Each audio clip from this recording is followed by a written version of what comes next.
As you can see on the slide here, you can leverage the webcast application that we have, WebEx.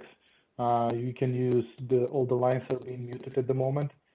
You can unmute yourself whenever there is a question. I highly encourage you to use the chat function as well to post any questions. We will answer them live as we speak, or whenever there is a Q&A session, then we'll answer all the questions as well. You can react to the content as well, applause, thumbs up, and so on and so forth. This session is going to be recorded, so by participating, you can send it your voice, and it will be recorded and used in our materials that we are going to distribute after the event. To start over, I want to go quickly through the agenda that we have for today. First, we'll start with Christine Herzog, who's going to explain to us a bit about the exciting topic of cybersecurity assessments in the OT area. What we have, what are some of the things that we've seen in that arena, and the great work that we're doing there. After that, Ben Suter is going to show us the depth of the rabbit hole insider threats. We are trying to protect ourselves against external threats, but have we thought about the insiders? What are some of the characteristics of the insiders that we have in the organization? After that, I'll go briefly about the cybersecurity vision that we have, 2030 vision, and the roadmap, some of the updates, what we can see in the new documents and what is out there. And after that, Quiveen from Euroelectric is going to give us a very important topic about the EU network code on cybersecurity. When that will take into action, what are some of the important things into the new network codes, who's going to be affected, and a lot of details, as he's been part of the drafting group. So he'll have the best knowledge into that particular area. So with that, I'll pass the word to Christine. Christine, you're the presenter now, so you can share the slides that you have. Great. Well, thank you so much, Ivan. Wonderful. Thanks for that confirmation. Hi, everyone. I am very honored to be speaking to you today about our cybersecurity assessment portfolio, which are services that we offer to our utility colleagues to assist them in getting the best perspectives on their cybersecurity programs and postures, and recommendations on how to improve areas where there are some gaps or weaknesses, and where there real strengths that can be leveraged in even better ways. So this is a conversation that I really hope to have with you. As I'm speaking along here, I'm not a good multitasker, so if you have questions, I'm going to ask Ivan if you can kind of monitor the chat and let me know if someone is asking a question that they'd like me to pause and stop and explain in a little more detail than perhaps I was planning to do. So with that said, then... Sorry, Christine, can you go to presenter mode, or at least the second one that we have, so we can see the slide on full screen? On the button that is next to the slider, the third one you have, like, that is like an open book. You can. Is that better? Yeah, that's much better. Thanks. All right. Thanks for that reminder. Okay, so let's start at the top. We have a portfolio of different assessment options for utilities. And as you can see there in that circle, we have 4 different options. And the one that's in the greenish color is one we're not talking about today. That's our metrics research work. And we do have quantitative metrics that are available for utilities to use so that you can get a very data-driven view of your performance based on the NIST cybersecurity framework categories of protect, detect, and respond. But what we're talking about today will be the other three quadrants there: risk assessments, general assessments, and tailored assessments. And in each one of those, what we're doing is we're taking a snapshot in time, but we're looking at this program or your overall cybersecurity threat landscape from very different perspectives. And so what I'll be doing over the course of the next half hour is really talking about what each one of these different assessments means, what it can provide to you. But one of the things that I'll say right off the bat is that with all of them, we have a similar approach, a similar methodology. So when I talk about how we look at things, that's pretty much going to cover all of our assessments that we perform today. As you can see, we base a lot of what we do on existing frameworks or existing guidelines that have been produced typically by the National Institute of Standards and Technologies, or NIST, or in some cases the Department of Energy, DOE. They have a cybersecurity capabilities maturity model, or C2M2, that we can follow as well. In the case of our risk assessments, we're basing everything off of a different NIST document that is guidelines for assessing risk. So in a nutshell, if we look at this from a high level, an assessment is really a readiness review. And our assessments at EPRI not only give you that view of the landscape or a drill down into a particular topic area, but we also provide recommendations so that you can address any gaps or address any weaknesses. And those recommendations tie to EPRI research. So it's not just a recommendation that says, well, we recommend that you should do this. We can also tell you, you need to improve your integrated security operations center. Here is some of the research that we've done, documentation that may assist you in making your plans and really nailing down an area that there might be some weakness or a gap that should be addressed. So our assessments go beyond the usual that you might see because we do tie it directly to our research. And some of the higher level questions that we would answer in the course of doing any of our assessments would be, what's the status of your program? If we're doing a general assessment, we're giving that whole broad landscape perspective. But we may do a tailored assessment where we're very focused on a specific topic, and I'll share what those topics are in a few slides. We also ask and answer the question about the prioritization. If we make recommendations on actions to improve a particular area of your cybersecurity program or your overall program, we'll give you prioritization of those recommendations. We'll say, we suggest that you start here.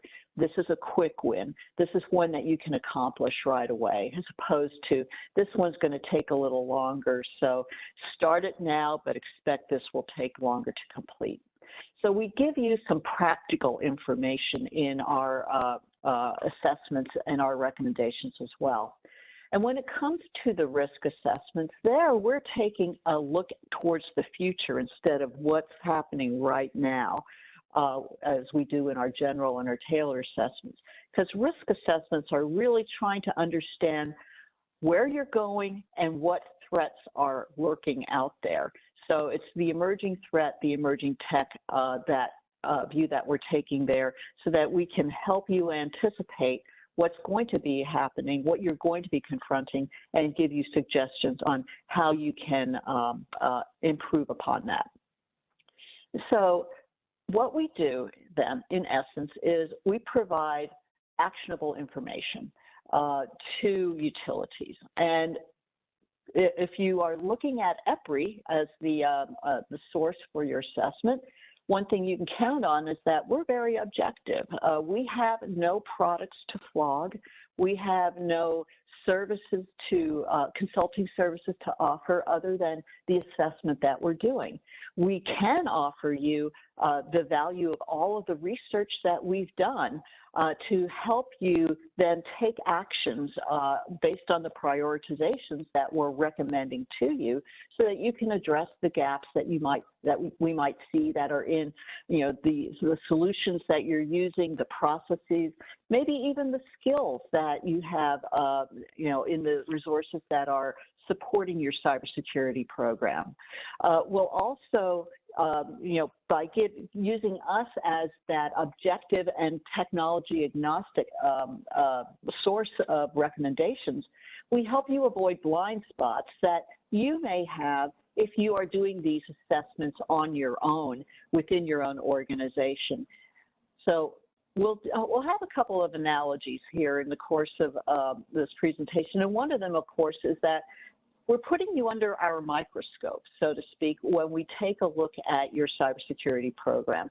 And we will be very, very determined in gathering all the information that we can, and that's part of our methodology that I'll be talking about here. So you're under a microscope, and we're really taking a close look at what your cybersecurity program is at that point in time.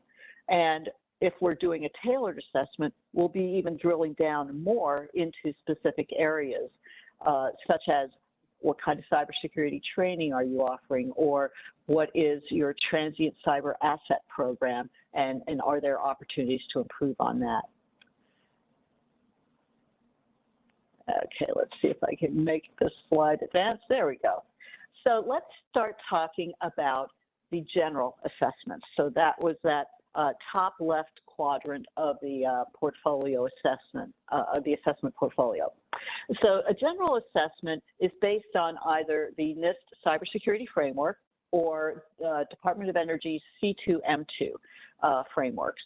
What we do is we create a confidential report. So as you may be aware, a lot of our research is publicly, or not necessarily publicly available, some of it is, but our research is typically available to all of the funders of a program, like Program 183 for cybersecurity. With our assessments, that is not the case. A report that we provide for you is just for you. It's not going to be shared with other utilities. We may take some of the information that we derive from an assessment and anonymize it and do some reporting or reflect on that in later documents. But utility names are not revealed, so there's a lot of anonymization of the information if it ever does go beyond the report we prepare for you as that specific utility asking for an assessment. I mentioned earlier that we are very much oriented to action. So when we do an assessment, it's not just saying, well, you need to do something here. We'll give you our plan of how we would recommend you should approach something. We have a good idea in terms of different actions that should be taken, about the amount of time and the amount of resource that it might require on the part of a utility to accomplish mitigation. And so we'll be able to give you some practical information about that. And at the end of the year, based on all of the different assessments that we do for utilities, whether they're general or tailored or even risk-based, we do intend to provide a summary report. So that's an added value for you beyond what you yourself get as an assessment report. We'll do a summarization of our observations, so that if we see some common trends or find that we are being asked to do the same kinds of assessments for all different utilities, we'll be able to point that out and provide some general observations that may be useful to you. So that is an added benefit of working with EPRI and asking us to assist you in doing some sort of an assessment. So let's talk about the overall methodology. While this methodology here says this is an example for a general assessment, this is pretty much the standard methodology for any type of assessment that we do. We'll start off first by confirming the project scope. Are we doing a general assessment? Are we doing a tailored assessment that is for a specific topic or several different topics? And just make sure that we're all on the same page there. And then what we'll do is we'll say, all right, for what we're going to accomplish here, we're going to need to have this information made available to us. And of course, we'll maintain its security and its confidentiality. And we also will identify the position roles that we would like to speak to in terms of conducting interviews, gathering information, and learning more. It could be about plans for the future. It could be about your current processes. It could be about show us the current documentation that you have regarding a particular solution, or show us how you are going about confirming or validating information, or how you authenticate particular user, and how you determine access for their performance on a particular asset, if they have the ability to make configuration changes all the time or just some of the time, et cetera, et cetera, et cetera. We ask a lot of detailed questions. And we'll conduct all those interviews. We sometimes have follow-ups to just clarify something that we thought we heard. And then finally, we'll compile everything into results. Usually it's a document. We can also produce a PowerPoint presentation that kind of summarizes what we're doing. And we'll develop our conclusions and create our recommendations and put that all together into that document. We can then offer, if you'd like, a walkthrough of that information so that we can help explain and clarify anything that we have identified as, here's an area for some improvement. Here's the mitigation plan that we would recommend that you would follow. And so we can make it a very much a consultative type of review of the results that we put together.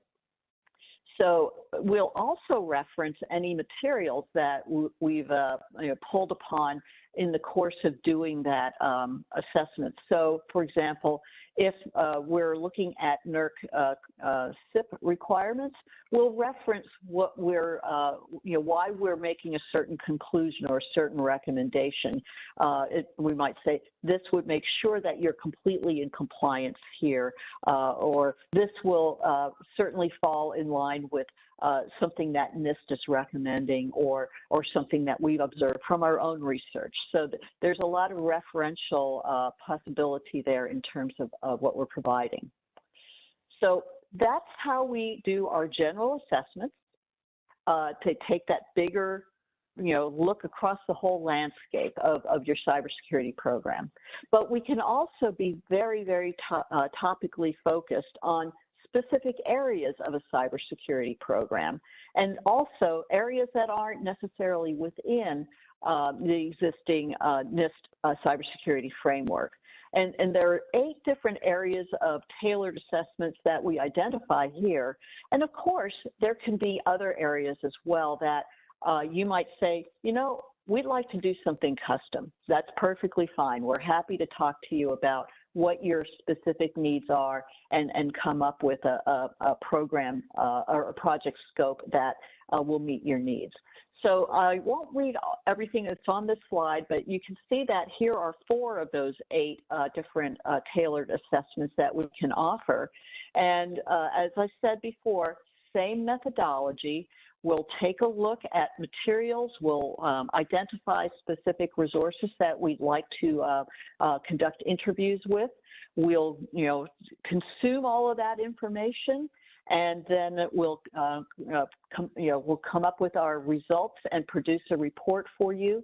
And again, have that offer of, would you like us to, do a presentation and walk through everything here to explain what our conclusions are and how we came about to this conclusion, or why we're making a specific recommendation. And these are the other 4 of the 8 tailored assessment topics that we've currently identified. And as I mentioned earlier, in our recommendations, we're not just giving you a recommendation that is kind of narrow and focused on just that. If we can tie that recommendation into a broader issue, then we'll certainly do so. And as an example of that, we recently concluded an assessment on cybersecurity training for a utility. And we have a global issue in terms of resources that are cybersecurity professionals who are willing and able to work in utility settings, and especially in OT cybersecurity. And one of the recommendations that we made in our training program assessment for this utility is that if they would be willing to do some cross-training of some of their IT cybersecurity professionals to give them some skills in OT cybersecurity, that could help them address short-term and maybe even longer-term resource gaps and give them a little bit of resiliency in case there was any kind of a situation, think like a pandemic, where you might have a whole group of people that are out of commission for a while, and can you backfill within your own organization in those critical cybersecurity areas? So that's the way that we look beyond just that very narrow focus and try and take a bigger, more strategic perspective in our assessments. And then finally, let's talk about risk assessments. This is a very different approach that we take here because we're looking towards the future. And if you think of the analogy of driving a car, with a risk assessment, we want to eliminate the blind spots and prepare you for what are the new cyber risks that are coming down the highway towards you. And so for here, again, similar methodology, but with a different perspective, because we're, again, doing that look ahead. So, like always, we are going to take a look at your documentation. We're going to identify specific resources that we want to interview.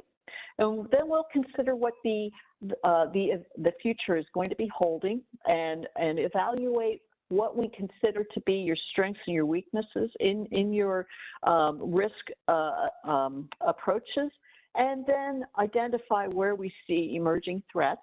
And again, tie it to EPRI research so that you have some information available to you to help you determine those the appropriate mitigations to take based on our recommendations and our research.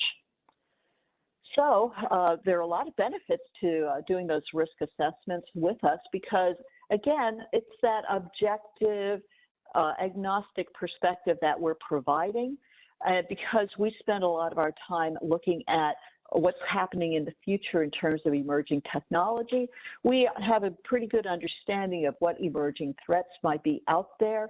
And again, if there are blind spots in the way you are looking at your own risks, we can certainly point those out for you. So just to summarize, when we're looking at using the EPRI assessment portfolio, you get our OT cybersecurity expertise, and we really are very unique in that regard that we are focused on mission-critical production environments. It's as you know, it's a fairly unique skill set, and it's one that we excel in because that is our real focus. We have a lot of objectivity because of our background as being a nonprofit, as being very focused on not picking favorites, not picking winners. We're very much science-driven in terms of our research, and therefore we can make these objective recommendations that will give you all the information that you need to then move forward and take the actions that are appropriate for your utility.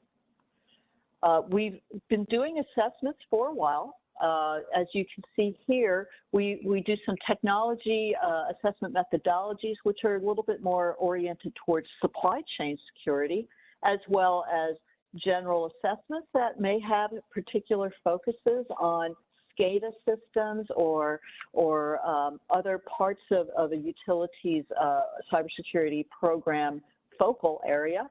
We also do those tailored assessments, like I mentioned. We did one for this utility that covered transient cyber assets training and patch management. So it's kind of a pick and choose option for assessments. And right now we're doing some additional assessments, and we are open to doing assessments in topics that are OT cybersecurity oriented that we haven't mentioned here. If you've got a unique need, we are certainly happy to discuss that with you and what we can do to assist.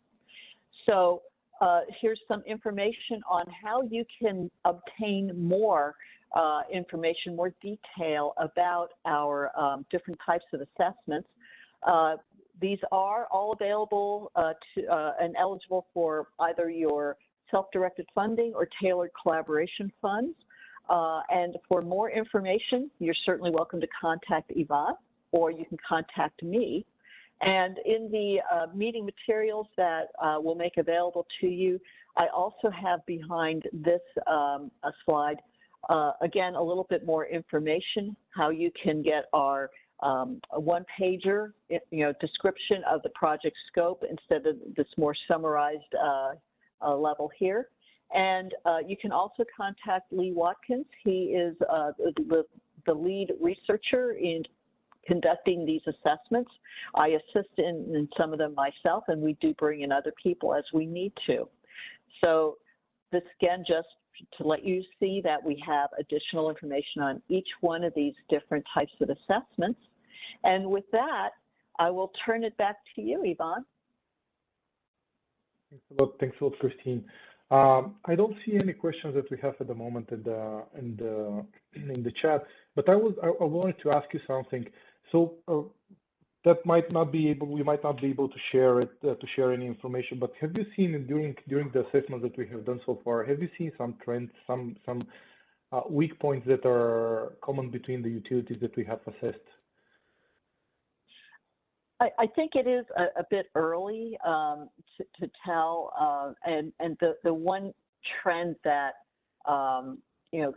has been there for a while, is no surprise to anyone, is the resource gaps, the lack of sufficient people with the appropriate skills to be deployed in utilities. So that's not a trend we discovered, but what we just see is reinforcement of a conclusion that we've all come to. Mm-hmm. But yeah, more to come on observations like that at the end of the year, after we've had the whole year of assessments to draw from. Yeah. Probably a lot of the organizations that have joined, and not only in the energy sector, but all organizations can see this huge gap of resources, and it's not getting better. With COVID, it got even worse. But hopefully, some way we will find to mitigate it. And I think one approach of mitigation is just this information sharing, collaboration between different utilities and different people. But we'll definitely get there. Thank you very much, Christine, for this interesting presentation. Ben, I can make you presenter at the moment. Are you able to share? Absolutely. Give me the one slides? Second. Okay. You have the wheel. Okay. And we can see. Perfect. Thanks, Ben. No problem. So hopefully everybody can see this all right. Let me get chat pulled up over here on the side just in case anything comes in. And one last thing. I'm going to throw this up as well.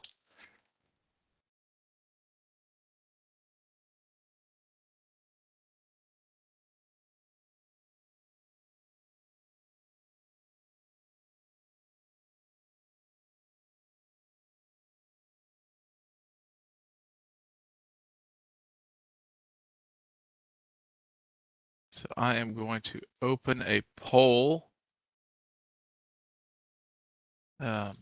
So there is a poll opened. It's off to the side. I'll leave that opened while I talk here.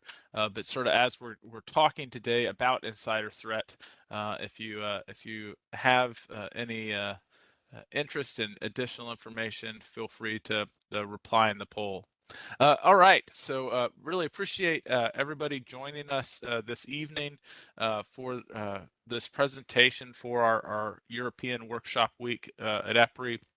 So the topic I'm going to talk to you about today is really an important topic that I think has just recently started to get some of the recognition to the level of importance that it is. Sort of, there's lots of different things going on in cybersecurity, but managing that insider risk is one of those really important things. And so we're going to talk about some of the work that EPRI's done in the insider threat arena, and we'll take it from there.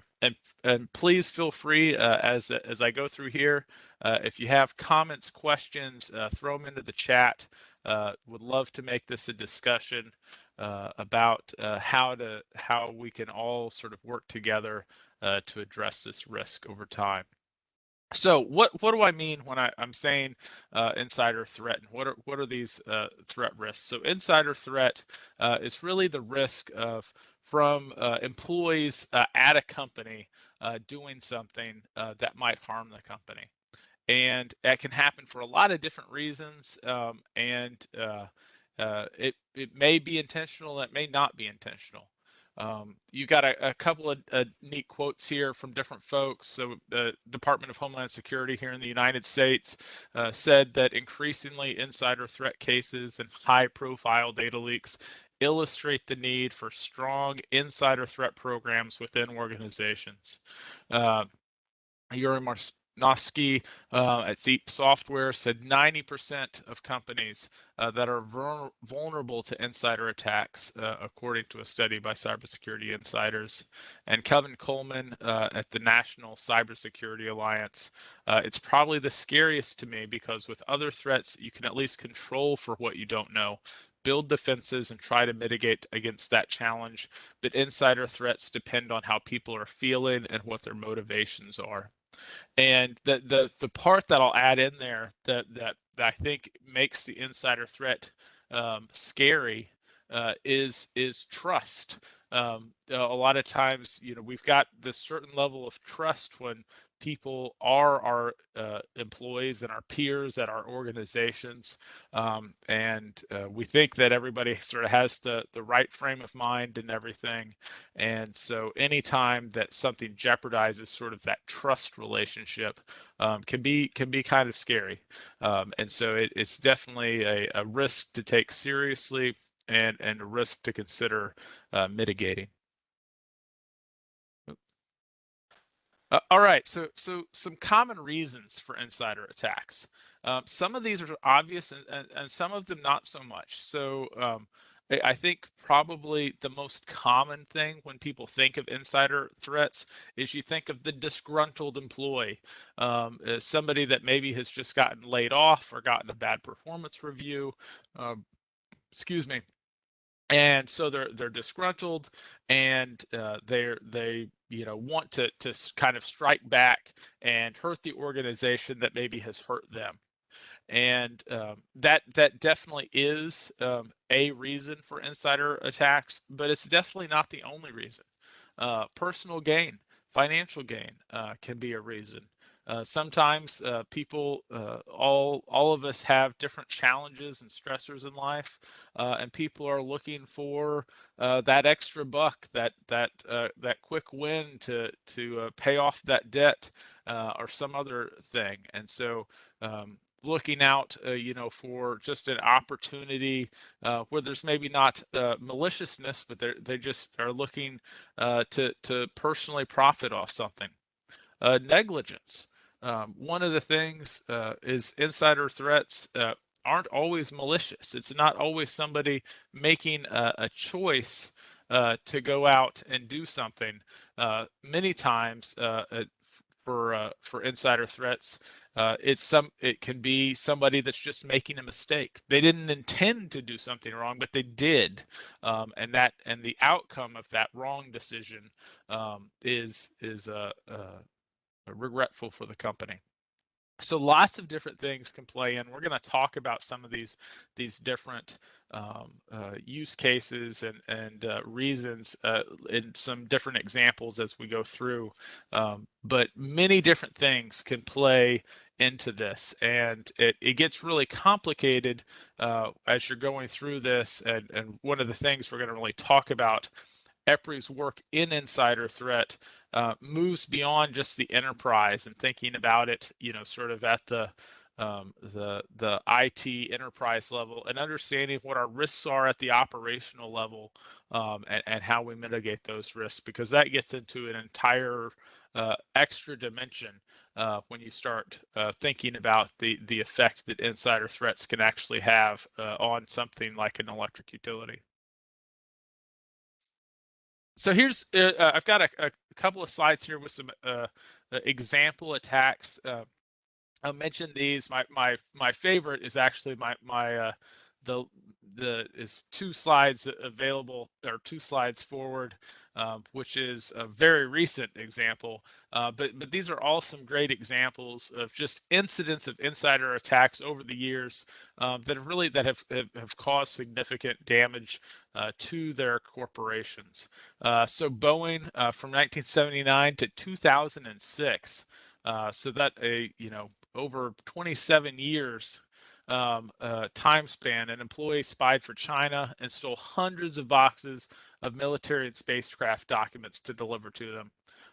And so, I mean, that's just an enormous loss of intellectual property over a time span as long as that.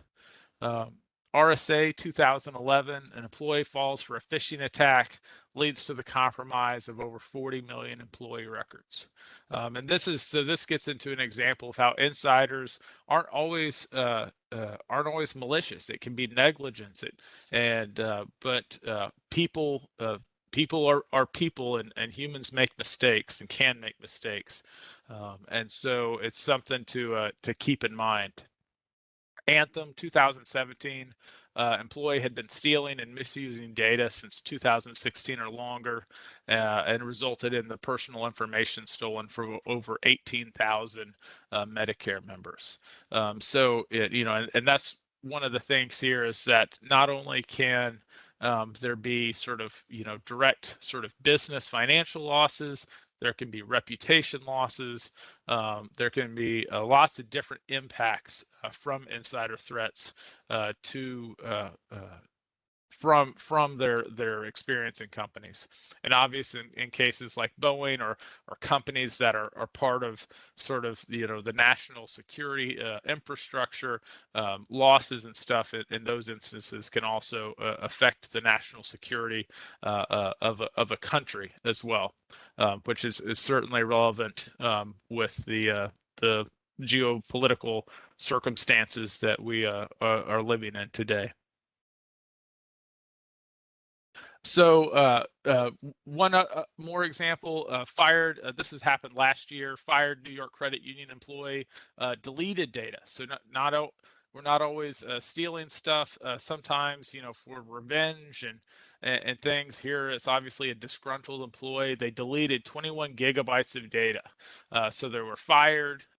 The company didn't have great access control procedures. So their access was not revoked after their removal from the company. And so they logged back in and deleted 21 gigabytes of data, 40,000 files, 3,500 directories destroyed in about 40 minutes. They just basically went through the shared drive and started deleting things. Some data was backed up, but it cost over $10,000 to restore, and some data was lost except for paper copies.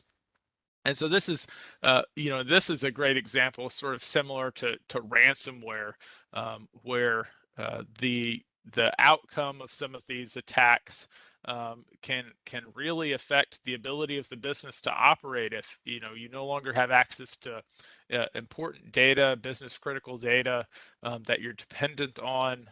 Things like that can really affect a company and its ability to operate. So these kinds of things are really they're happening all the time, and it's something to take seriously. So getting to my most recent example, just added this in the other day because it's very recent. Many of you have probably heard the news about Lapsus, which is people have been calling it a ransomware group. It's more of an extortion group, and they've recently breached NVIDIA, Samsung, Microsoft, and Okta. So some really large organizations and organizations that have very mature security practices. Microsoft, likely spends more on cybersecurity than many companies. Entire budget for the operation of that company, and Lapsus has been really successful at breaching some of these companies. And the reason for their success has been that they're not actually using a lot of malware and things and these different vulnerabilities that other threat actors such as ransomware groups are using. What they're actually doing is they're going out and advertising that they'll pay you for credentials. And so you can see some Telegram messages over here on the right, where Lapsus is saying that they'll recruit employees for the following companies, and they give some different types of companies and some different sort of industry verticals. And what they're after is VPN access. They actually say that they're not after that. They don't just want data. What they want is that access, that Citrix access, RDP access, VPN access. And it's really interesting. And they say here, if you have any questions about whether or not we want your stuff, contact us, and you'll if we like it, we'll pay you. And what's interesting is that as all of the news over the last couple of week or so, as first Microsoft was announced that they got hit, and Okta announced they got hit yesterday or the day before yesterday now, and one of the things that you haven't seen are indicators of compromise and stuff coming out with like the kind of malware that they're using and depositing. And the reason why is because they're acting off of legitimate credentials. And so it's in order to detect their activity, it's really more of a TTP thing. You're having to look at behavior of a user and understanding that behavior is not normal. And then identifying that and investigating it and shutting it down. And so this is a really interesting case. Microsoft has a pretty in-depth look at a lot of their techniques and tactics down at the link below. But Lapsus is a really interesting case. It's now also come out that they think the sort of the brains behind this group happens to be like a 17-year-old in Britain. So a very interesting tactic here. Instead of going after vulnerabilities, straight up going after employees and paying them for access, and then using that access to compromise a company. So this is just a perfect example, because you can see how easy it would be that obviously they've had success. These organizations are large, they have a lot of employees, and so they're able to cast a large enough net in order to get responses to their advertisement.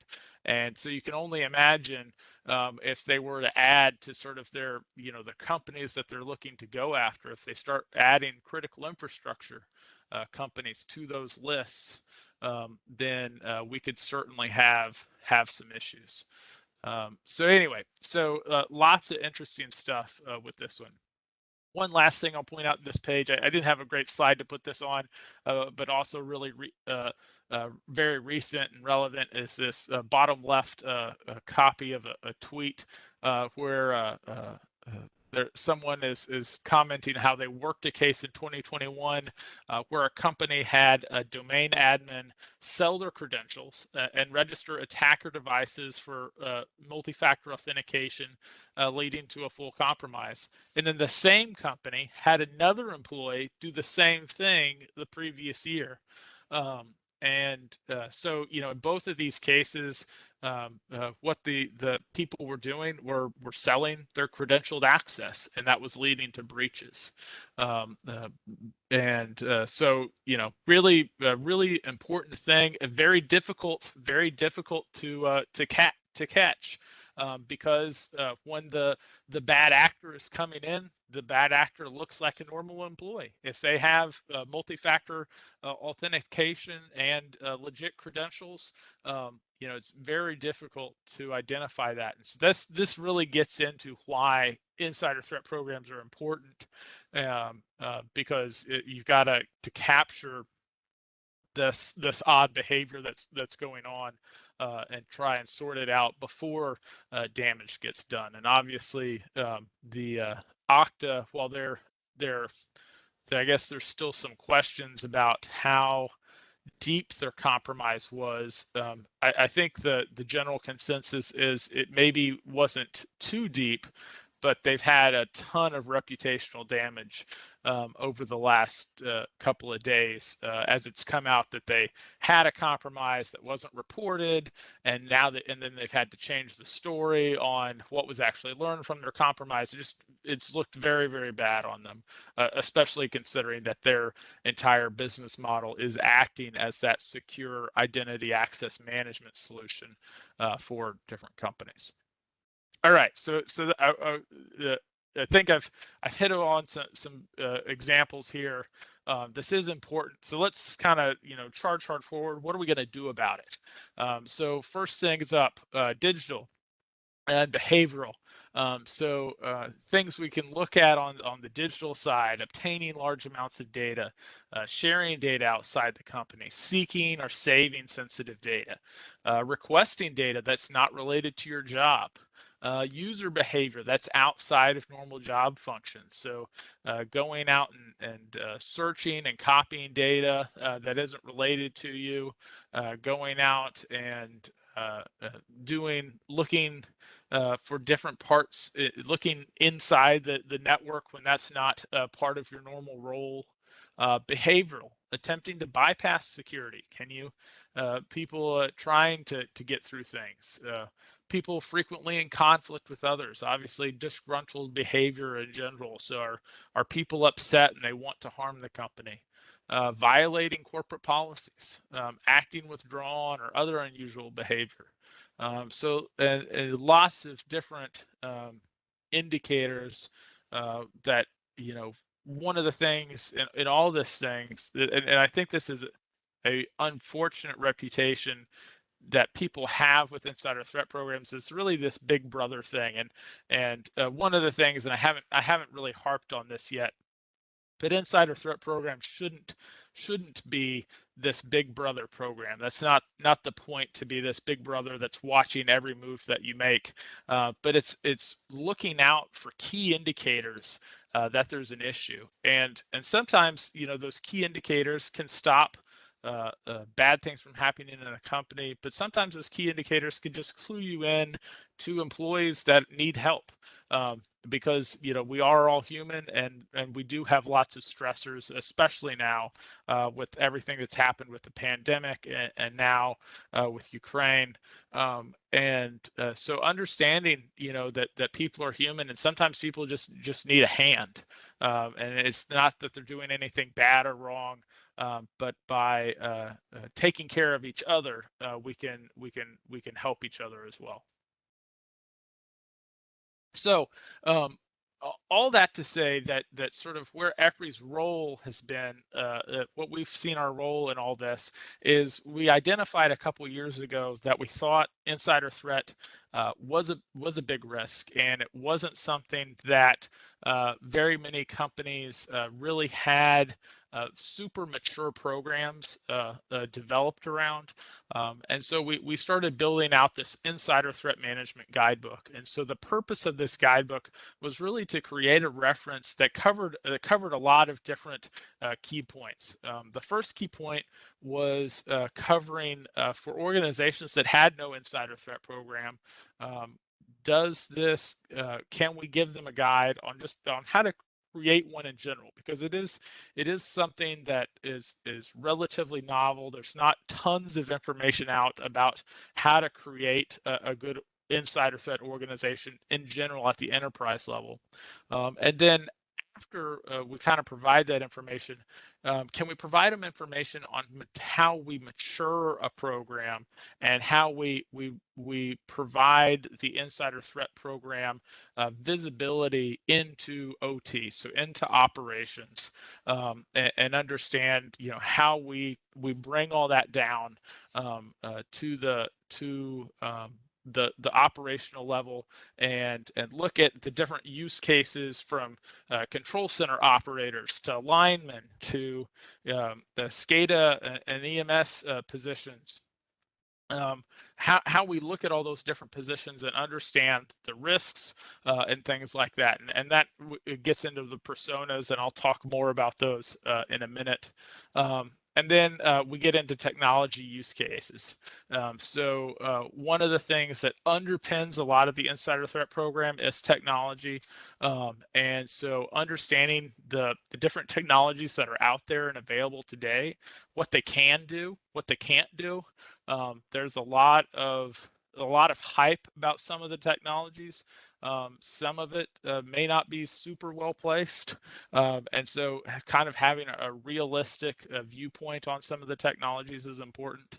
And then giving a good information and references to follow up. So lots of key things. And so we published this guidebook in September of last year, and so this is something that's available for purchase from EPRI. And absolutely, I'd thrown the poll up. I think it ended up closing it because it timed out. But if you are interested in growing a program, developing a program, maturing a program, please let us know. And so the next few things I'm going to talk about get into some of the details that we have here in the guidebook. One of the things that was great is while EPRI has a ton of experience in the electric utility industry, the entire vertical, from nuclear to generation to transmission, distribution, etc., we're not behavioral experts. And so we partnered with an organization called MITRE that many may be familiar with, that actually had behavioral psychology experts, and that was really key and gave us a lot of value to help us drive some of the specifics for this program, because one of the key things that we created in the guidebook were these personas.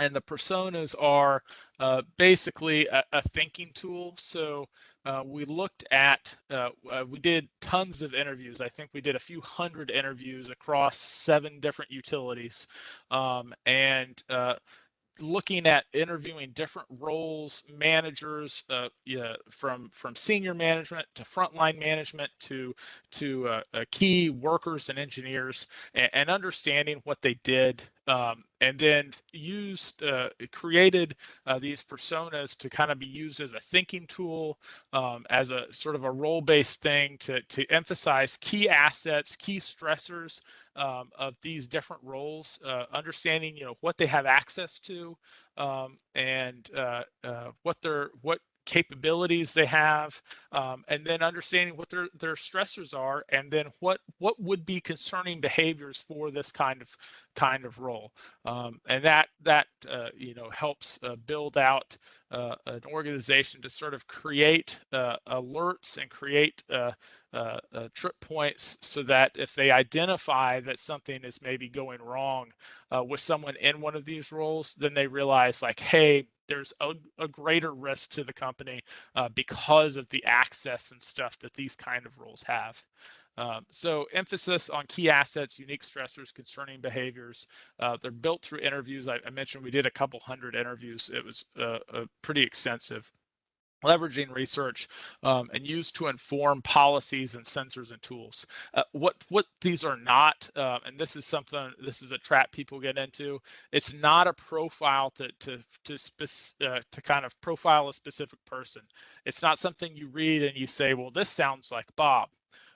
And so then Bob must have a problem. No, it's not that. It's looking at, this is a role, and these are the things we need to understand about the role in terms of access that the role has and stressors that the role has, and just considerations that we need to have about maybe business process policies and procedures we can put in place to make sure that if something goes wrong with somebody that's in this role, they aren't able to do anything wrong.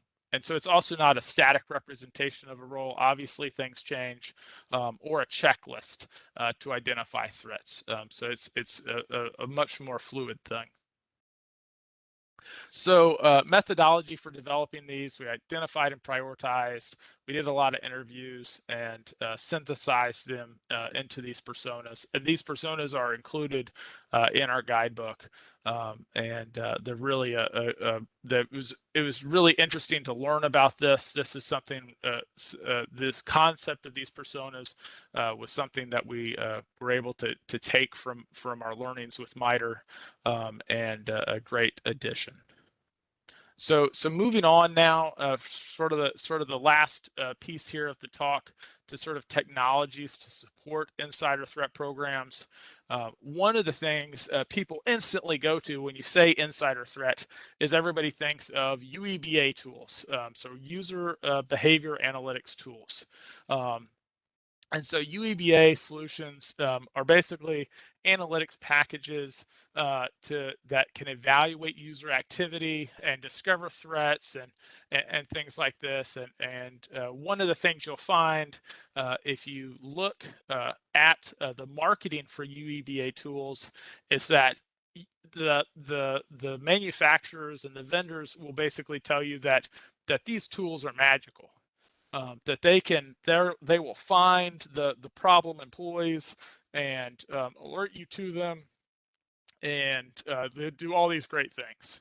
But the reality is that while these tools have some interesting capabilities, UEBA tools at their core are really fairly tightly defined use cases that are centered around some machine learning technology.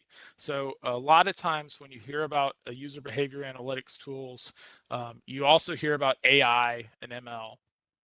And they'll tell you that the AI is going to find all these bad things. And basically what it is they have really tightly defined, if you can give us this specific log, and we have the right kind of AI algorithm, of machine learning algorithm, to identify that behavior has changed on this thing, and that has its place and has its use, and especially like on the enterprise side, a lot of times these use cases exist, and access to the data sources that are necessary exist. But the reality is, for utilities and critical infrastructure and people with operational equipment, none of those use cases exist, and a lot of times access to those data sources don't exist. And developing your own machine learning algorithms in these tools is actually very complicated. And that was one of the things when we actually got into this and we started working with the different vendors. in the space and asking them about different solutions and telling them what we wanted to do, we universally got told, oh, like this, our tool is not the right platform for that, like, which was shocking to me, because I almost never run into a vendor that says their tool can't do something. But the reality is that those use cases are really tightly defined. And so what we spent a lot of time doing was understanding what we could do.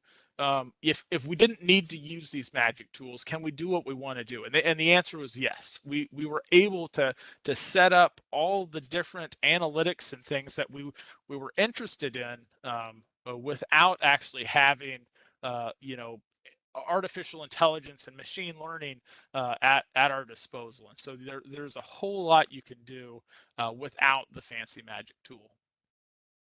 And so I think I've talked about this.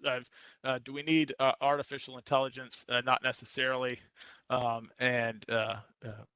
We need to understand what our use cases and data sources are, and do our analytics need artificial intelligence? And a lot of times the answer is just no.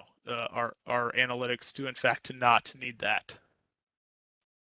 So some use cases that we tested, and these are all defined out and mentioned in our guidebook: abnormal behavior from privileged accounts, privilege escalation, excessive data transmission from IT to OT or vice versa, unauthorized changes or access, abnormal network, user account or device behavior, remote program execution, USB activity on an operational device, and flight risk. And so lots of work doing each use case. And I'll talk about some of the general things in the next few slides. And so this is just an example. What are some of the use cases? And so, like, recording when a user wasn't taking privileged actions and they suddenly start. So somebody that wasn't doing stuff that required admin access, for example, and now all of a sudden is doing something that needs admin access.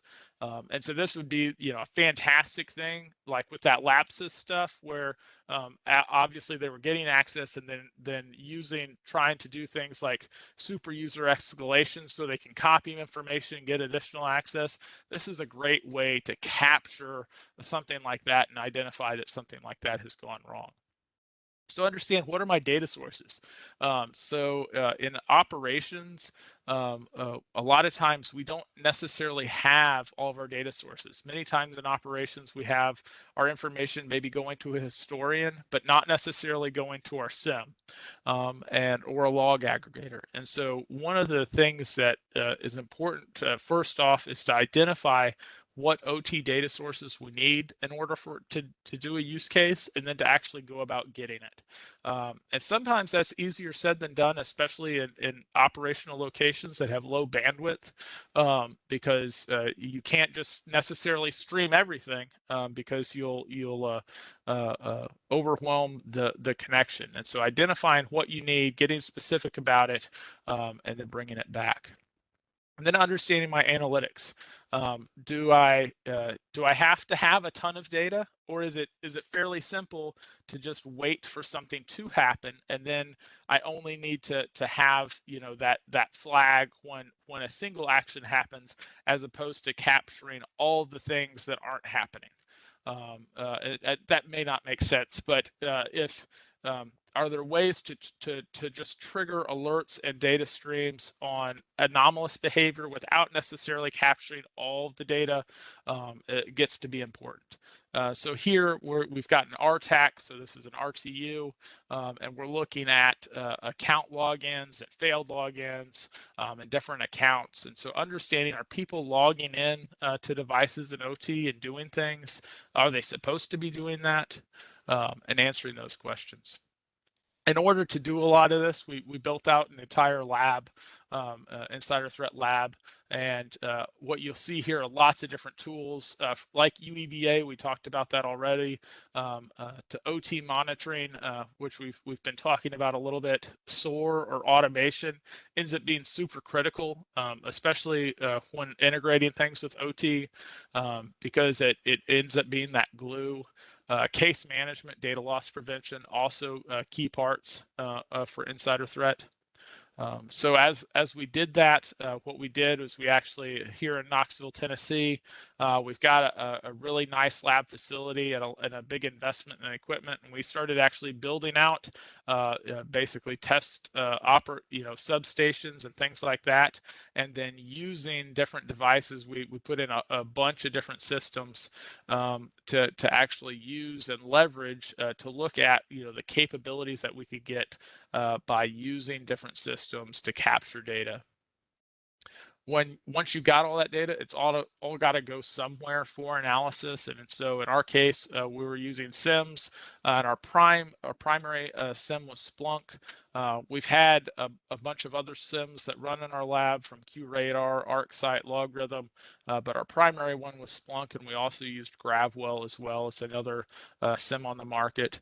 And there's just some examples of different sources from IDS logs, and IDSs are things like this, like Dragos, Forescout, and Nozomi are examples of IDSs for OT. Endpoint logs, network logs, RTU IED logs, full PCAP if it's available, and physical access logs like keycard access. From there, we used automation. So all these things go into the SIM, but then you actually have to do something with it. And a lot of times you have to bring things together. And so SOAR does a great job of providing us a platform where if I see maybe some kind of activity on a jump drive, and maybe I see activity from the jump drive to an RTU, as an example, like an RTAC or a Novatech Orion, something like that. And maybe because of bandwidth concerns, I can't stream back all of the logs for that device in real time.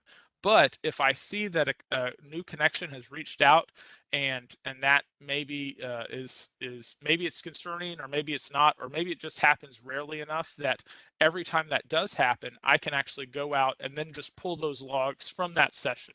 And so you can use things like automation to do that and bring that together. So when an analyst actually looks at it, it's very easy for them to sort of quickly make those decisions. UEBA. I talked about some of this already. Lots of different things that they can monitor, but a lot of this is on the enterprise side. Very little of it is on the OT side. So thinking about the different sort of attributes and stuff that we can draw into, and things we can accomplish with these solutions. Then data loss prevention. So are people copying things out of OT? Are they copying engineering diagrams, configuration files, firmware, possible DLP solutions? And there's some examples, but thinking through that data loss prevention piece, this gets to be something that is not always malicious. Sometimes you have people leaving a company and they copy information just because they sort of consider it like their information, even though it's actually the organization's information. And maybe they don't plan on doing anything malicious with it, but it can be a risk to have your intellectual property or your processes and procedures outside of the control of the company. And so that's data loss prevention can be important. One of the things that I just saw pop up here in the chat, does the OT tools do both SIP monitoring and network intrusion, or does it need additional integration? So the OT tools can provide can be integrated into the process of SIP monitoring. They don't necessarily they don't necessarily cover all the bases of what is necessary for SIP monitoring, but they definitely can be used and leveraged for that purpose.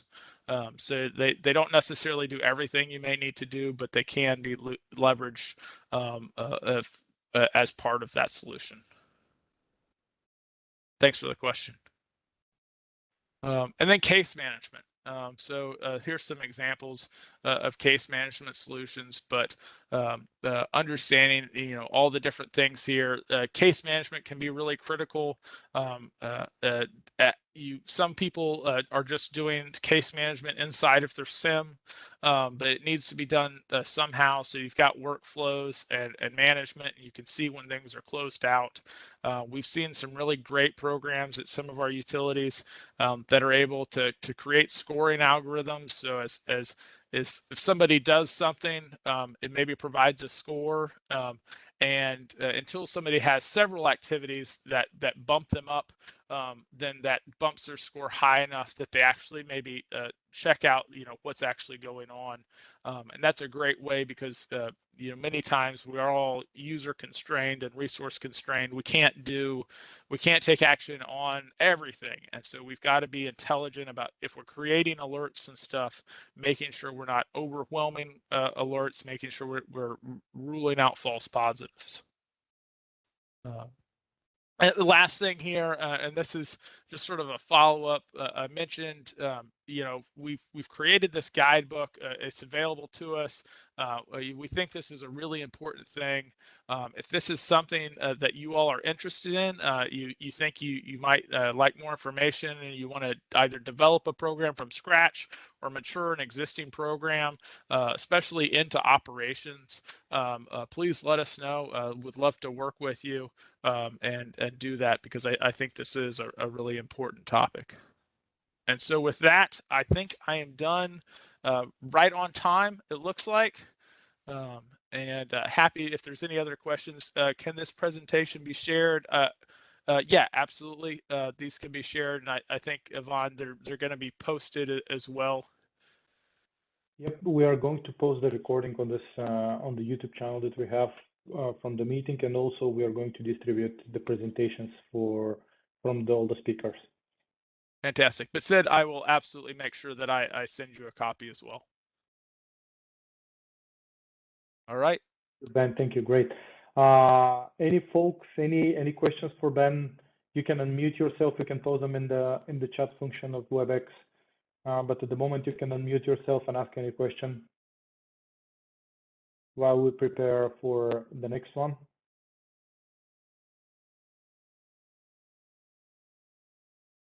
Anything?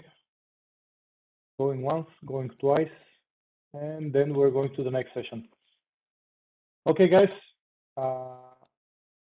So this one that we have here will be focused on the security vision and the roadmap that we have for 2030. So what we did is that we looked into a lot of major trends and drivers in the industry, and we distilled the trends and the drivers into the four major trends that we have at the moment. Nowadays, our society depends on electricity to sustain life, health, safety, basically everything. There is an expectation that the utility will protect the electricity grid from disruptions caused by natural disaster, from physical harm, or from cyber attack. Something that we have seen, I think it was last year in December or January, the snowstorm in Texas, in the US, have shown us the need for resiliency of the cyber grid. And this event made us think, what are some of the interdependencies across the sectors? One example is transportation, which is becoming more and more resilient on the electricity with the penetration of EVs, but in general, it's very resilient to the electricity. Also, some good food for thought, how our lives are so dependent on electricity today. And looking further into the future, 5, 10, 20 years, do you believe that we're going to become more dependent or less dependent? And with that, the grid resiliency will be even more important for our society.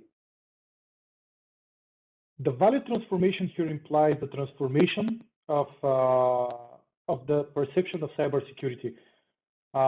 We have three progressions of the cybersecurity, from cost center to something what we call the intrinsic security.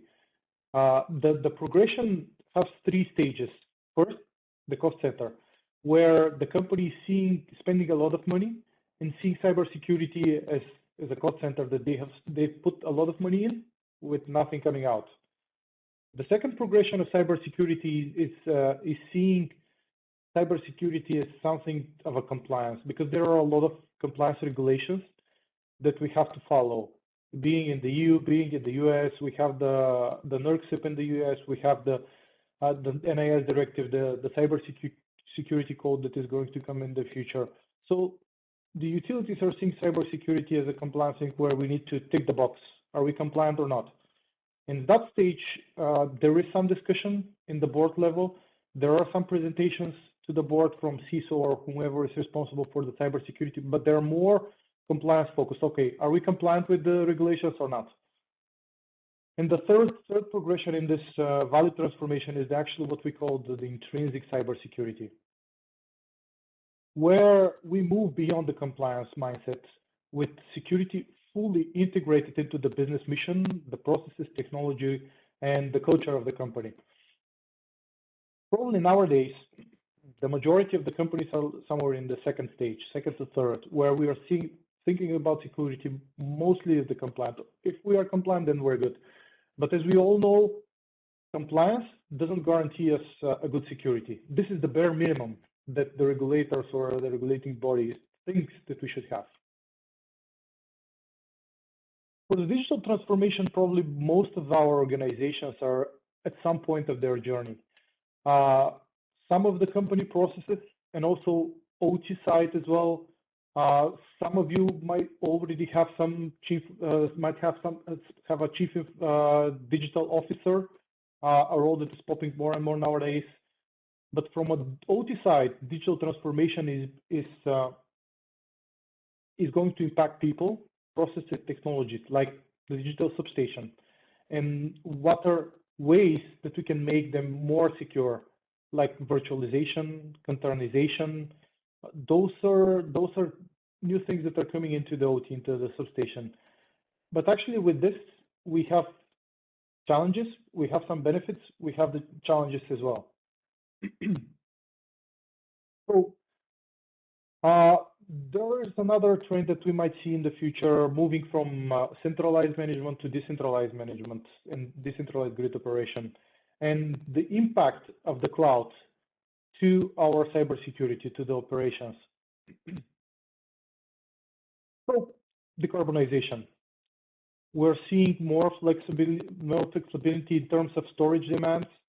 We're going to see that trend accelerated within the next 15 years as we move to something that is more closer to net zero energy system. What will that mean for the security perspective?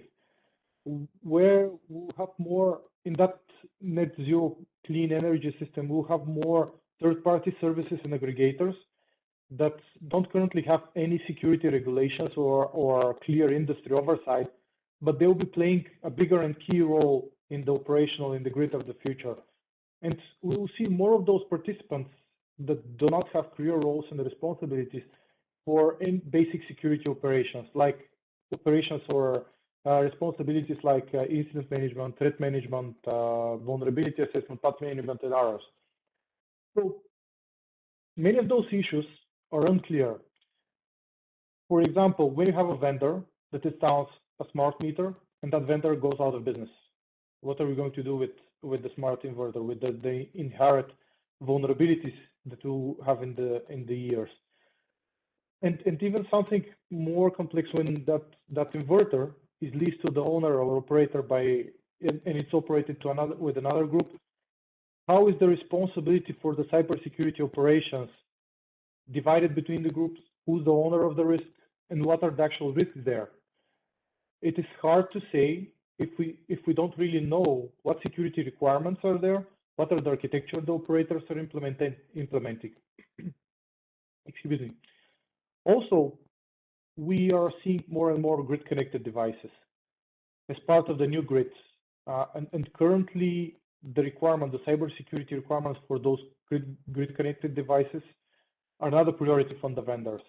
The vendor wants the device to be as soon as possible out to the market so they can sell it. They don't want to be the most secure, and they're not concerned with cybersecurity that much. And finally, with the decarbonization, with the integration of DERs, we also see more and more market data that must be exchanged and must be secured for the marketplace to function properly, correctly. So with the regulations, with GDPR and other laws, this brings additional questions. Okay, how is that data going to be secured? So this is the progression that we have for this initiative that we started back in, I think it was March last year. First, we started with defining what the vision was with the first white paper that we have on the left side. It was published April 21. And why we needed the cybersecurity vision. We could say that we are very reactive to a lot of the cyber events that are out there, like NotPetya, WannaCry, SolarWinds hacks, regulatory requirements. And we need to move from the reactive side to more the proactive side, the proactive state, where we need to have, but in order to move there, we need to have a goal. We need to have a thing where we strive to. We need to have a vision. Then the second document that we have in the middle drills down into more specifics on the vision. What will be the 2030 vision? What the 2030 vision will look like for the foundational security and resiliency, value and digital transformation, and the decarbonization? What are the drivers? What are the gaps that we see? And the third one is the actual roadmap. Now that we have the desired state, now that we know where we want to go, what are the actual steps, the practical steps that we want to take to go there? So the next couple of slides, I'll drill down a bit into the vision document and the roadmap, and what kind of details, what kind of information we can find in those. So here you can see the future states for the 4 categories. So we looked into each of them, defined what are the future states, what are the drivers, what are the gaps. For the foundational security, we look into it from the NIST cybersecurity approach, dividing it into identify, protect, detect, respond, and recover, and defining what are those future states should be for each of those. This is where we need to set the stage to have the right models and frameworks so we can have the intrinsic security that is baked into our organization rather than bolted on. So in each of those categories, we looked into different, let's say, subcategories and identified the gaps. I want to just go over one of the future states and gaps that we have identified for one of the subcategories so you can grasp what is the level of information, level of details into that document. So I'll go into the orchestration and automation that we have under the respond and recover. So the future state that we identified there was utility security systems have extensive computer readable playbooks that inform automated and manual response to incident in real time. So we envision the future state as systems, playbooks that are machine readable, and they can they can react to incidents in real time. Okay, we have the future state, we have the desired state. What is the gaps? Lack of trust in automation. At the moment, we believe more the human rather than the machine. Limited integration of OT systems in the security information and event manager and orchestration, automation, and response, the SOAR environment, something that Ben touched in the previous presentation. Realization of artificial intelligence and machine learning tools to offset the need of tier 1 analysts. So we don't have the tools at the moment that will remove the need for tier 1 analysts that are very fatigued from the monotonous day-to-day activities that we have at the moment. And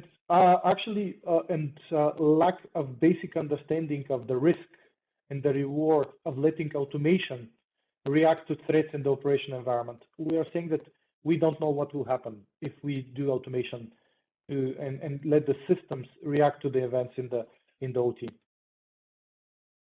Lastly, lack of tools to support the automation response and that leverage AI or other advanced data applications. We have some tools in the IT, but at the moment, we don't have those tools for the OT. The next two slides, I'll just briefly discuss what we have in the roadmap. The roadmap is actual, as mentioned before, the actual steps that we have for the how we're going to go to this 2030 vision. So we took the approach with the roadmap. We took the approach that the DOE took in a roadmap and vision that they created for the cybersecurity between 2012 and 2020, I believe. We divided it into near term, midterm, and long term. And here on the slide, you can see for the near term, 0 to 3 years, midterm, 4 to 7 years, and long term, 8 to 10 years milestones. So for each of the subcategories, excuse me, we divided what are some of the milestones that we have for the three for the 3 year for the 3 terms, low, near, medium, and long term. And also we mentioned what are some of the barriers that we see at the moment for this to happen. That you can see the barriers you can see on the bottom of the slide. But not only that, but after that, we specified what are the actual items that we need to perform in order to get to 2030. Again, we have the action item, then we have the dependencies. Who is this action item depending on? Is it vendor? Do we have other dependency or not? Is it EPRI? Is it some regulatory body? Is it tool? Or is it something else? And lastly, here on the right, the column on the right, who are the responsible stakeholders? Is it only EPRI that we have to do some research in order to move there? Are there some regulations that have to be put in place to push us to the next level? Does the vendor have to be integrated, has to be integrating something, or some standard body that have to create some new standards? So this is the level of details that we went into for the roadmap. And lastly, what are the future trends? Just to circle back to the 4 areas and what we believe the future cybersecurity trends. Increased resiliency of the grid. So electricity playing a major role into our lives, and it will be even more and more, will be more and more reliant on the electricity, on energy. So we have to think how we can support, how cybersecurity can support this resiliency, so we are more resilient from the cyber attacks. There is a great book, Blackouts, that gives some information of what might happen if we are without power. I think that it's a very good book. Cybersecurity will become a critical business process. We're seeing that happening. Progression from cost center to regulatory to more moving to the intrinsic one, and how cybersecurity will be more and more discussed in the boardrooms, and the people will need update on how the organization is doing in regards to cybersecurity, and it will be a key process, not support function, but a key process in the organization. Digitalization, we're seeing it across IT, we're seeing it across OT as well. COVID, the pandemic, made us jump rather than walk. Sprint, because before the pandemic, there were some talks about digitalization. The organizations have started something, but with the hit of the pandemic, everybody focused a lot on the digitalization. So we're seeing more and more focus into the OT as well. And the role that decarbonization will play in our lives. We have a lot of 2050 goals, 2030 goals for net zero carbon. And what will be the cybersecurity roles with the integration of the DER, so the more green energy? Do we have to reimagine, redesign the architecture, the cybersecurity architecture? What tools do we have to create in order to mitigate the new threats that are going to come with the increased attack surface with the DERs and the new design of the environment, of the architecture? So thank you. Any questions? I haven't seen any in the chat. so you can unmute yourself and ask any questions. If not, I'll give the floor to Quiveen. Quiveen, can you hear us? Loud and clear. I hope you can hear me okay, Ivan. And perhaps you could show the slides. Yeah, perfect. Thanks. I'll turn on my video as well. Thanks, Quiveen. I'm on a web version of WebEx, so hopefully the camera works okay. Thanks for inviting me to join. My name is Quiveen O'Brien, and I work in the DSO team at Eurelectric. Eurelectric is a representative association that represents the interests of the electricity sector, covering all aspects: generation, distribution, suppliers, excluding transmission. So we, as you know, is a separate organization, probably that covers transmission system operators.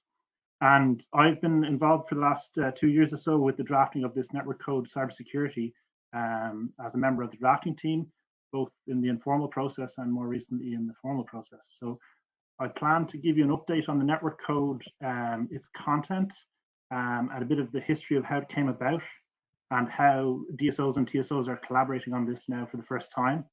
And also, I might give you a bit more detail about the pan-European risk assessment that's mandated in the network code to be carried out by ENSTOE and the DSO entity over a 3-year cycle period. And also, I'll give you an update of how Acer is currently getting on with their deliberations on the network code at the moment.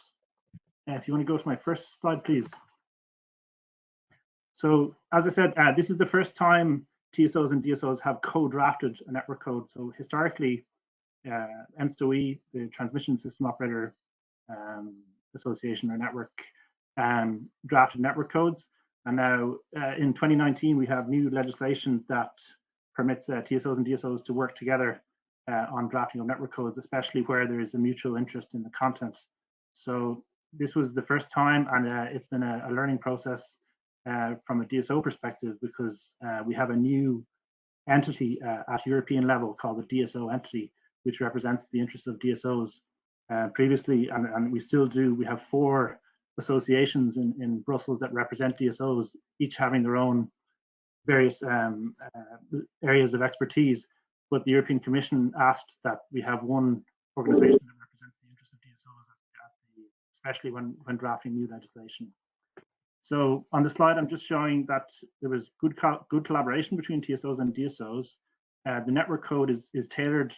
By its nature, it's tailored to the needs of the energy sector, especially the electricity sector, and it promotes security by design. And as I mentioned, we had TSOs and DSOs working together, but we also had other stakeholders like ENISA and, of course, Acer and the European Commission involved in the drafting process. And on the right-hand side here, it shows the kind of 5 areas of the topics that are covered by the network code. On the bottom left, you see certification. I think we updated the title of that to verification, because we also allow for peer reviews as a possibility for the method of conducting that. On the top left, you have the sharing of technical information for incidents that information about the incidents should be shared in a sanitized way in a timely fashion.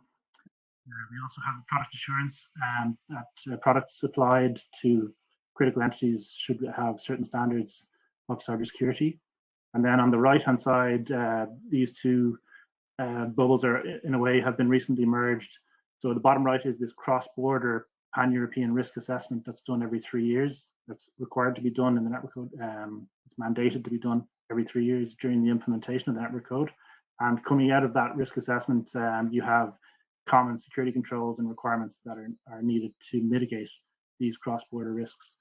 But just overall, the objective of the network code is to look at the bigger picture of the European, particularly the European transmission system, so that we don't have large-scale blackouts caused by cybersecurity attacks on entities and companies, whether they be DSOs, TSOs, generators, or perhaps aggregators, or even charge point operators. If you go to the next slide, please.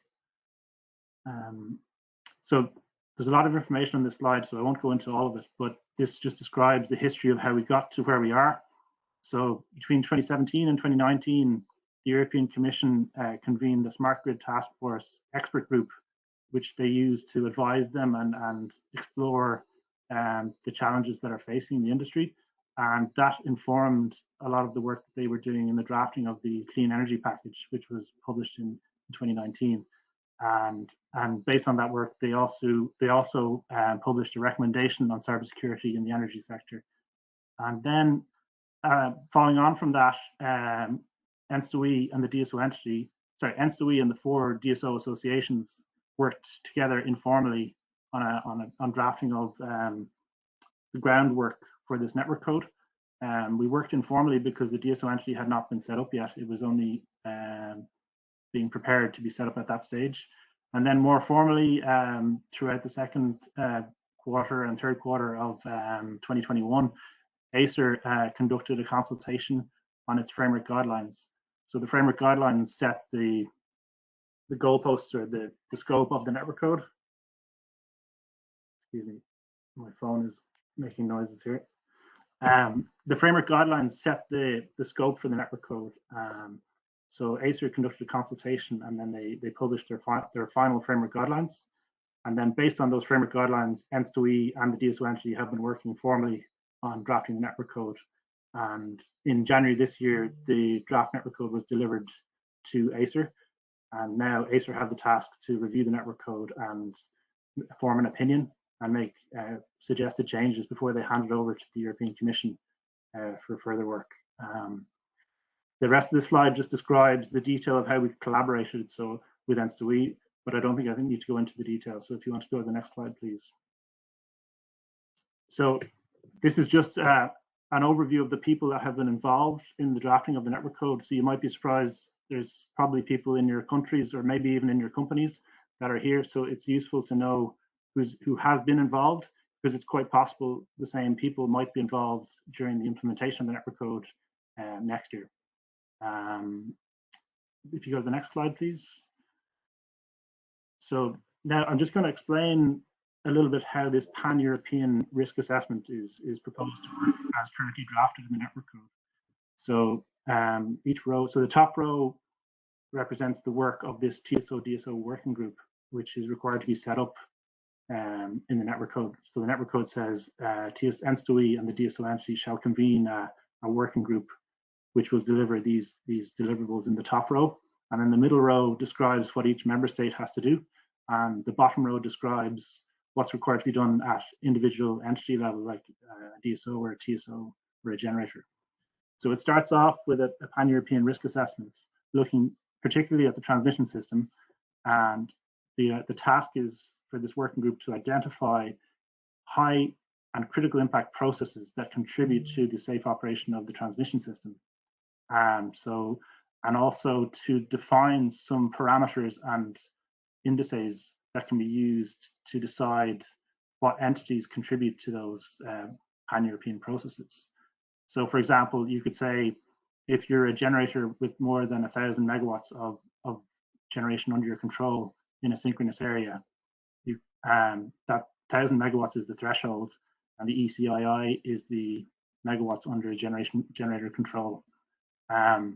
That's just an example, but it's yet to be decided at implementation stage how that will work.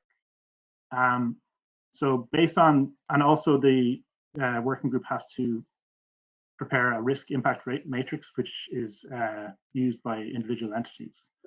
So then moving to the middle left, at member state level, the national competent authority or the regulator has to define which entities are high or critical impact based on the information provided to them from this top left list of processes and the indices and thresholds.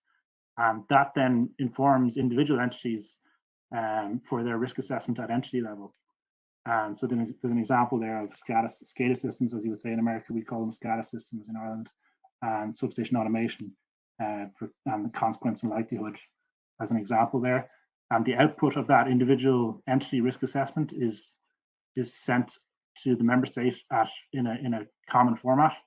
And then at member state level, that has to be sanitized and sent up to European level. And based on the output of this regional risk assessment at European level, this sets minimum and advanced controls for high and critical impact entities, respectively. So if you go to the next slide, please. So this shows the same pan-European cycle in timeline format. So it's over 3 years. You see it starts off with Ents2E and the DSO entity conducting their union-wide risk assessment. Acer have to basically approve that. And then that leads to member states in the orange identifying the critical impact entities and the high impact entities. And then on the bottom right, that leads to the entity realizing that it needs to prepare the management system and risk assessment. And then the cycle goes back to the bottom left. Entities have to implement the minimum advance controls and conduct verification or certification. And then in the green goes from the bottom left to the top right. So at entity level, the entity has to conduct the cybersecurity risk assessment. It's passed up to the member state level, as I said, and up to regional level.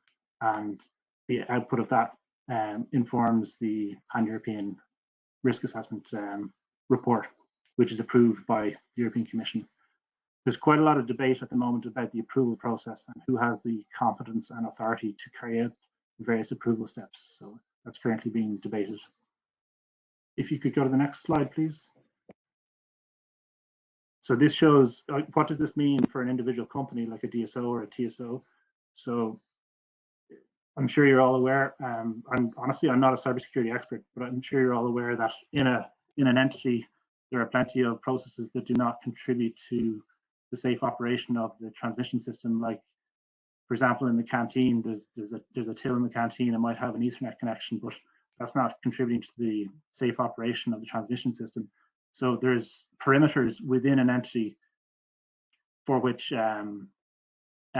those processes, IT, OT systems and assets contribute to the safe and secure operation of the transmission system and distribution system.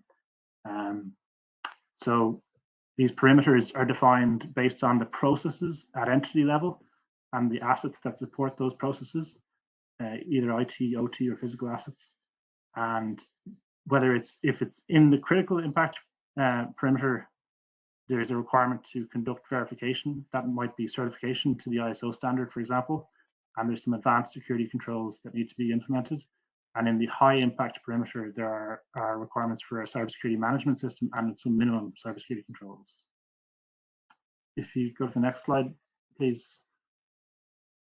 This is my last slide now, just looking at where we are with Acer and the next steps. So as I mentioned, Acer have a task now to form an opinion on the network code until the 14th of July before they pass it on to the European Commission.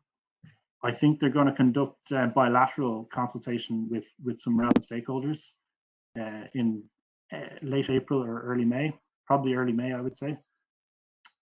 So Acer have brought together, in terms of the representation, Acer have brought together some experts who had formerly been involved in the drafting process, and also some experts from the regulator side to inform their work and help them to make changes to the network code. So Ents2E and the DSO entity, we nominated a joint expert, that's Martin Ho from ENCS. He's been instrumental in drafting the network code, and he's neither a TSO nor a DSO. And then we had 2 TSO experts and 2 DSO experts. And we have 2 people from Acer that are organizing the work. Manuel Sanchez, he used to work for the European Commission and now he works for Acer. And this guy, Stefano Bracco, he works for Acer. And the 2 subgroups of this Acer work are looking at 2 different aspects of the network code. EG1 expert group is looking at these methodologies that are foreseen in the network code and setting some more high-level principles and making more clarity for how that's going to work. And this guy, Romain Picard from the French regulator, leads that work. And we have this other group, EG2, which looks more at the governance issues and the regulatory approval processes that are required for these methodologies, and also looking at aligning the legislation with the NIS directive, which is currently being revised, as you might know, and also the risk preparedness regulation as well. And Sabine Hintz from Ents2E is leading that regulatory group. So I think that's my last slide. So if you have any questions, I'm happy to answer them. I don't see any questions. Oh, there is this. Do you consider the drive for more interoperability standardization and harmonization of data information exchange, Internet of Things, a threat for cybersecurity as it could create common mode failure risks. This is from Danny Klar. Yeah, I'm actually involved at the moment with the work of EG1 as well, which is these implementing acts on data interoperability. I think that's what he's referring to. So I couldn't say. A lot of the work of EG1 at the moment is looking at, it's not harmonization at the moment, it's looking at interoperability. So I don't think it's going right down to the detail that you're describing there in terms of standardization. It's looking more at describing how it's done in each member state, the data exchange, and the current work was looking at metering data, but they're also going to look at flexibility data and other data. But maybe in the future, it'll become more of an issue as it's more standardized, maybe. But I couldn't say if I'm honest. Okay, thanks. Do we have any other questions? You can guys unmute yourself and ask questions directly as well.